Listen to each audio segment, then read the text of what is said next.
جب پوری دنیا طاقت کے نشے میں چور ہو، جب قتل عام کو جیت سمجھا جاتا ہو، جب دشمن بھی ظلم سے کانپ جائے، اس دور میں ایک ایسا انسان پیدا ہوتا ہے۔ میں ہوں سرفراز وڈائک۔ دوستو، آج کے ٹاپک میں ہم بات کریں گے سلطان صلاح الدین ایوبی کی۔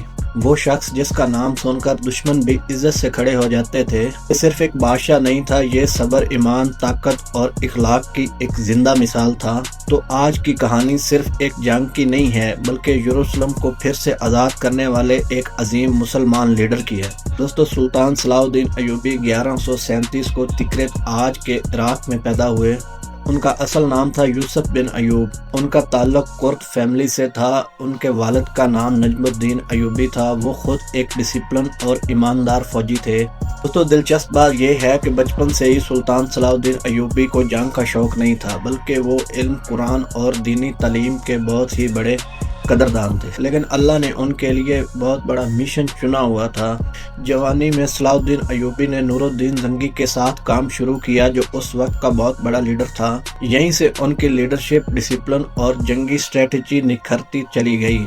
مصر جا کر انہوں نے فاطمی خلافت کا خاتمہ کیا اور سنی اسلام کو دوبارہ زندہ کیا۔ دھیرے دھیرے صلاح الدین ایوبی ایک فوجی کمانڈر نہیں، بلکہ پوری دنیا کے مسلمانوں کا لیڈر بن گیا۔ دوستو، یروشلم مسلمانوں، عیسائیوں اور جیوز سب کے لیے ایک مقدس شہر ہے۔ لیکن 1099 میں جب دشمنوں نے یروشلم پر حملہ کیا تو تقریباً 70,000 مسلمان اور یہودی مارے گئے۔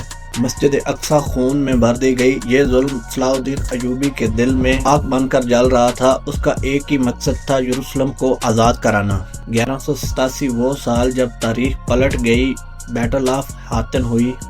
سلطان صلاح الدین ایوبی نے دشمنوں کو تلوار سے نہیں ہرایا، بلکہ پانی بند کر کے اور صبر اور ہمت سے ہرایا۔ دشمنوں کی فوج بھوک، پیاس اور جنگ کی تھکان کی وجہ سے ٹوٹ چکی تھی، اور پھر سلطان صلاح الدین ایوبی نے کنگ گوئے آف یروشلم کو گرفتار کر لیا۔ سب کو لگا کہ اب قتل عام ہوگا، لیکن سلطان صلاح الدین ایوبی نے پوری دنیا کو حیران کر دیا۔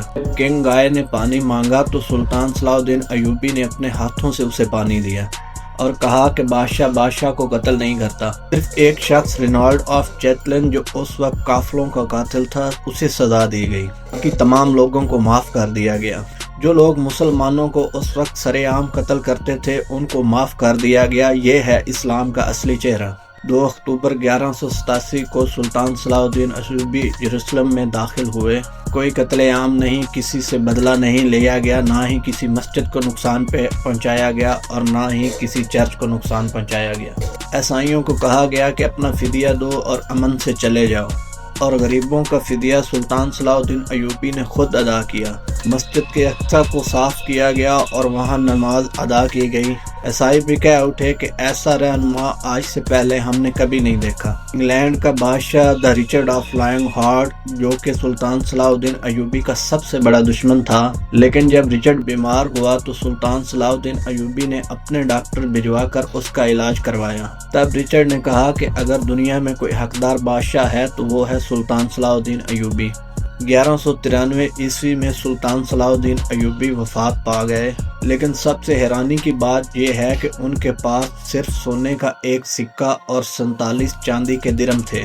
لیکن دوستو، یہ وہ بادشاہ تھا جو پوری دنیا جیت چکا تھا، لیکن غریب بن کر مرا۔ آج دنیا کو پھر ایک سلطان صلاح الدین ایوبی چاہیے، جو نفرت کو ختم کرے اور عدل اور انصاف کو قائم کرے۔ آج مسجد اقصی بھی سلطان صلاح الدین ایوبی جیسے لیڈر کا انتظار کر رہی ہے، لیکن سلطان صلاح الدین ایوبی ایک ہی تھا جو دوبارہ نہیں آ سکے گا۔